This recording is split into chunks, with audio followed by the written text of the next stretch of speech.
Hey guys, today we're replacing the mass airflow sensor on a Toyota RAV4 2003 with a 4-cylinder engine. This is really easy. You've got one bolt here, you've got a bolt here, you've got another bolt over here.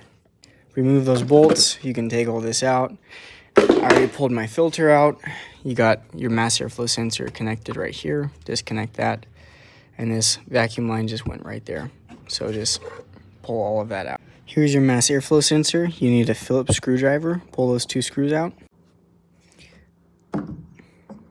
Pops out just like so. There's the old one. Here's our new one. Make sure and get it in there in the proper orientation. Just sits just like so. And then put your 2 screws back in.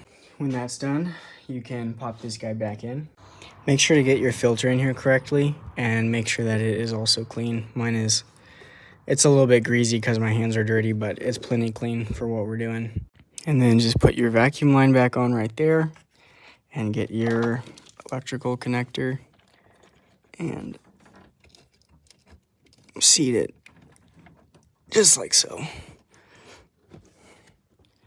And then put your 10mm bolts back in there, here, and right here, and then it'll be installed. And that's it, guys. Pretty simple and straightforward.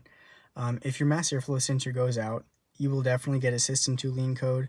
You'll probably get a misfire in your engine. It will idle really roughly and inconsistently.